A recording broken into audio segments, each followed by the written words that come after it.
So you've just learnt a new scale, or maybe you already know quite a few. Well, it turns out you actually know 7 times as many scales as you thought you did. How? Modes. The Songwriter's Guide to Modes, why they're a great tool and how to use them. Part 1. What is a mode? Now, modes have been a concept since long before our modern way of thinking about scales and keys, but I find the most practical way to think about them is as a family of scales derived from the major scale. What do I mean by that? Well, the best way to explain this is to imagine we're playing in a key. Let's say C major. If I was playing in C major and I started on an A, I would now be playing in the A minor scale, C major's relative minor. But what if we started on a G instead, or a D, or an F? That is what we call playing modally. These modes all have their own unique sound and are a great tool for any songwriter to have under their belt. Part 2. What are the modes? As there are 7 notes of the major scale, we can determine that there must be 7 modes for us to choose from depending on which note we start on. For the sake of simplicity, I'm going to run down the modes of the C major scale and give a few examples of popular songs that contain these modes. The first mode of C major is C Ionian.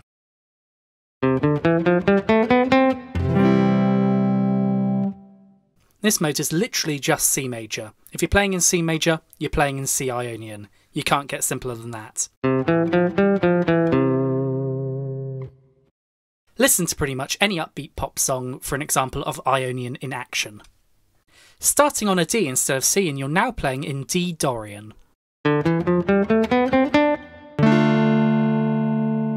Dorian is similar to minor but with a raised sixth. Due to its raised sixth note, Dorian often doesn't sound as dark or foreboding as natural minor can and offers songwriters a sense of ambiguity, which makes it popular in folk and rock music. Dorian alongside Mixolydian is one of the modes most commonly heard in modern music. Some songs that feature Dorian are Get Lucky by Daft Punk, Thriller by Michael Jackson and the traditional song Scarborough Fair made famous by Simon and Garfunkel. The third mode is E Phrygian, an exciting and incredibly unique sounding mode due to it being minor with a lowered second. This means there's only a semitone between the root and the second note, adding extra tension and a touch of dissonance to the melodies that use it. This mode evokes an exotic image in the listener's mind due to its use in flamenco and is commonly used to signify somewhere being alien or unfamiliar. Some songs that use Phrygian are Hoodoo by Muse, White Rabbit by Jefferson Airplane and the Knight Rider theme by Stu Phillips and Glenn Larson.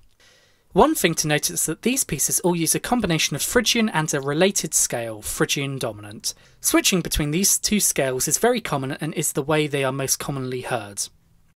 After that you have F Lydian.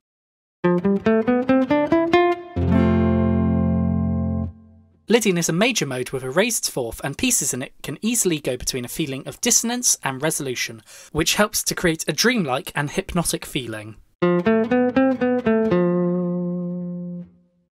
Some songs that give a sense of Lydian are the opening to The Simpsons by Danny Elfman, the Lost Woods theme from The Legend of Zelda, and Dreams by Fleetwood Mac. Now we get to the other most commonly heard mode, Mixolydian.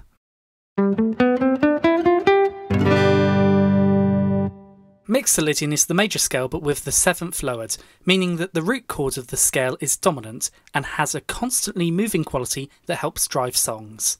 This also makes the root chord a dominant 7th, a very popular sound in jazz and blues.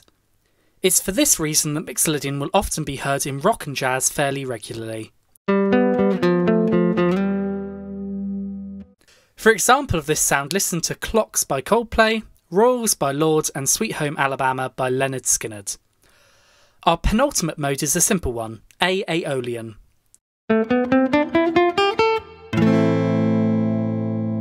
Aeolian is just another name for A natural minor. If you want an example of Aeolian, listen to any rock song or a moody pop song.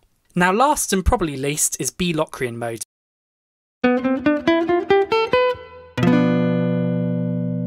Which has the unique role of being the mode that starts on a diminished chord. Diminished chords have a flattened fifth and sound unstable due to these notes rubbing together the wrong way. Locrian contains the flattened fifth as well as the flattened second present in Phrygian, creating an even darker and unstable sound. Due to this dissonance, Locrian is only ever used in more experimental or deliberately unsettling music, and therefore finding popular songs in Locrian is incredibly rare. Part 3. Ways to use modes.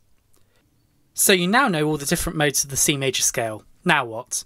Well, now you can use them with any other scales you might know. Maybe the next time you're playing in B minor you could start on an A major chord for a Mixolydian feel, or play a G minor next time you're playing in E to mix a Phrygian sound into your music. Using these modes in your music can add an incredibly unique sound to the songs you write and help them stand out from the crowd. They also work as great signifiers if you're writing songs designed to invoke different moods or images in the listener's mind. There are a few different ways you can use modes in your songs. A few of these are using a mode as your tonal centre, using modal interchange, or by changing your root position at different points during your song. Now, using the mode as your tonal centre is the most straightforward of these, as you're just treating the mode as you treat any other key. This has the benefit of keeping your song nice and consistent throughout.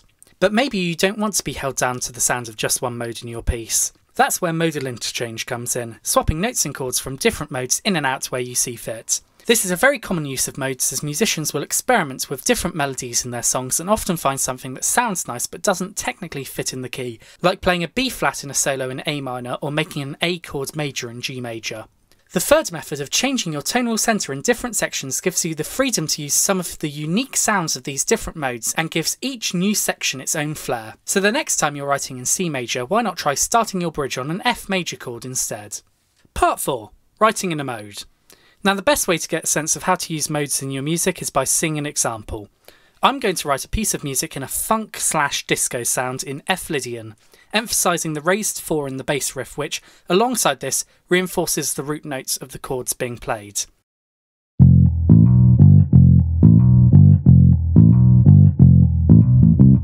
On that note, let's choose our chords. I've decided to go for F major, A minor, C major and G major, as these chords have a lot of shared notes between them, which makes them have a nice movement between each of them, especially when inverted.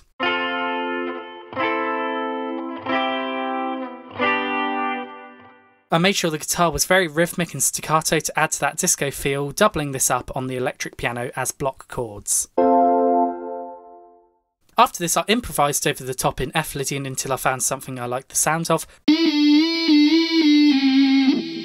Recorded the parts in, as well as any other instruments I felt would add to the track, then mixed and mastered it.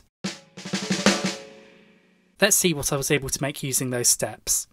Part 5. The finished piece.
Thank you for watching. If you found this helpful, please give it a like and share it around to anyone you think would benefit from it. If you have any feedback or topic suggestions, please post below and I'll see you in the next one.